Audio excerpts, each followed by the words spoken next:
Hello students, I Dr. Shalmali Gadge, MBA faculty from Kekewa College, Nasik. I once again welcome you all in the economic class. Today we are going to discuss chapter 4, that is revenue analysis and pricing policy. In this video, we will go through few important concepts from chapter 4. So let's start. We'll talk about first revenue. Revenue is the income that a businessman has from its normal business activity, usually from the sale of goods or services to the customer. So the definition is this: revenue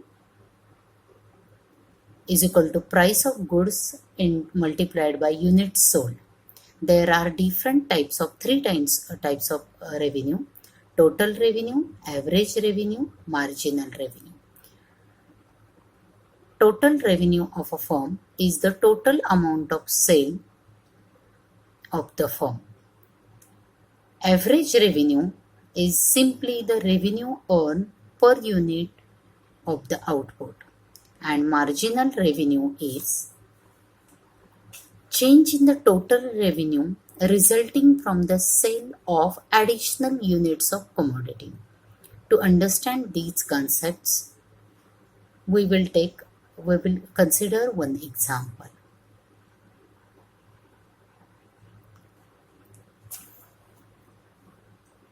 First, if a firm sells 15 tables at a price of 200 rupees per table, then what will be total revenue? Total revenue will be a simple calculation, multiplication calculation. 15 into 200, that is 3000 rupees. Second question is related with average revenue. If a total revenue from the sale of 15 tables is rupees 3000, then average revenue will be simple calculation once again, that is 200 rupees. Third question is related with a marginal revenue. If a total revenue from the sale of 20 table is rupees 4000 and that from a sale of 21st table is rupees 4180 rupees, then what will be marginal revenue? To calculate this marginal revenue, we have considered change in total revenue divided by change in quantity.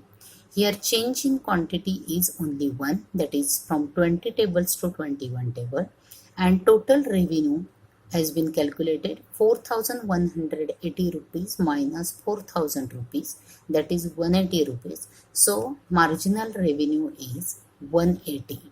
Okay, chalo. Let's move further to discuss about different pricing policies. What exactly pricing policy? Pricing policy is the method that company use to quote the price for their product or services. Almost all companies, it may be large, small, they will decide their price for their product and services on the basis of production, labor, advertisement expenses, and they will add certain percentage of profit definitely that requires. So there are several different pricing policies, and to decide these pricing policies there are certain objectives. On the screen you can go through the 9 different objectives of pricing policies: price profit satisfaction, sales maximization, making money, market leadership, survival, market penetration, marketing scheming, early case recovery, and the ninth one is satisfaction rate of return. These pricing policy of a firm may vary from company to company, firm to firm. So now let's understand there are several pricing policies. Such as cost plus pricing, marginal cost pricing, cyclic pricing, penetration pricing, price leadership, price scheming, and transfer pricing. Let's understand one by one.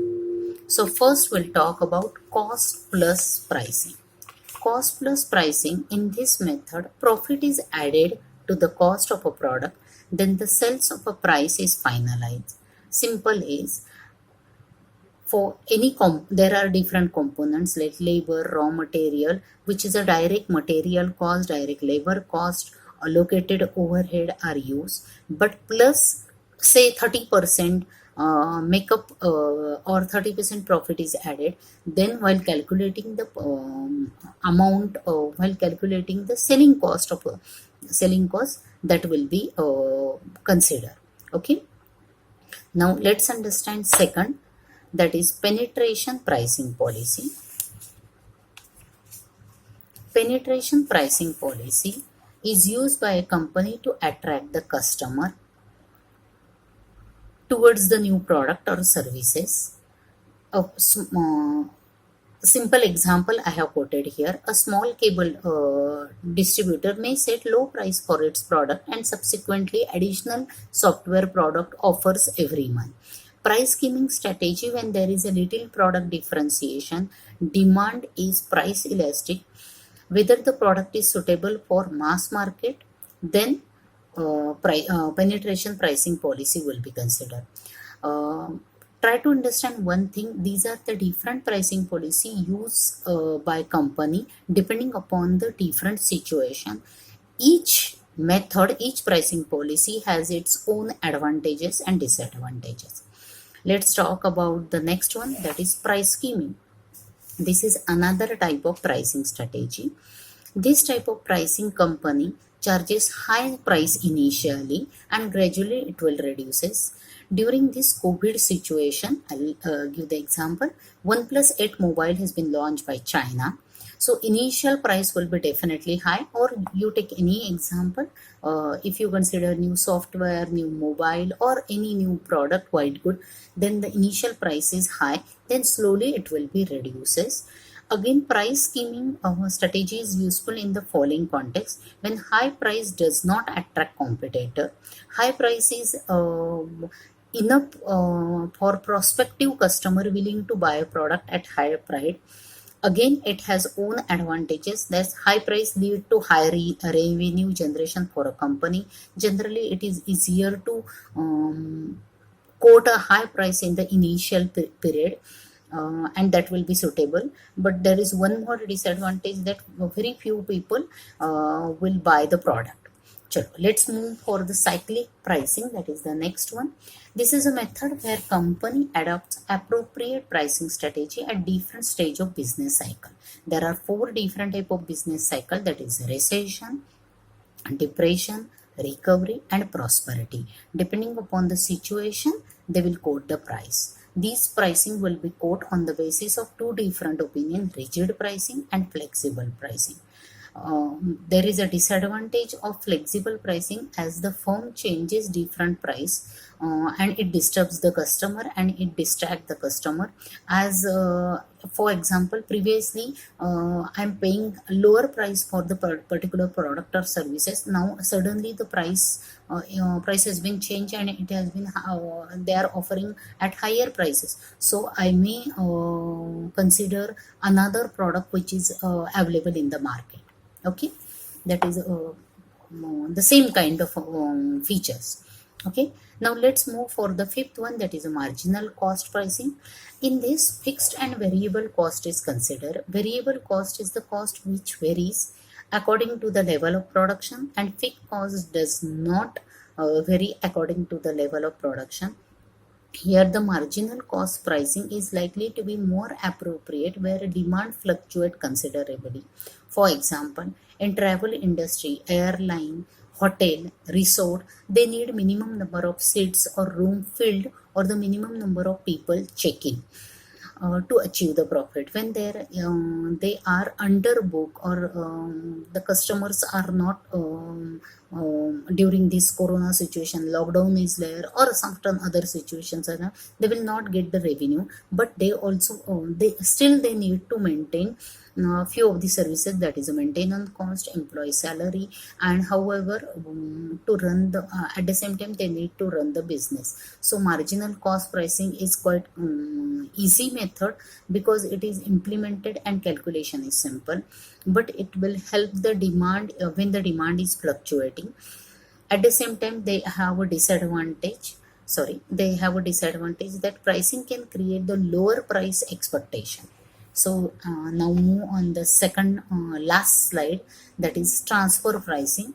Transfer pricing is the price at which division of a company transact with each other. For example, if it is a subsidiary company sell good to a parent company, the cost of these goods paid by the parent to the subsidiary is the transfer price. And definitely many of the MNCs are using this method when they have a different branches are located at different country. But three methods are there: market price based method, cost based method, and negotiated method. Again, one advantage I'd like to mention for transfer pricing, that managers are not motivated in transfer pricing as they have a control over their division result, but this method makes the firm able to allocate the resources in different division properly.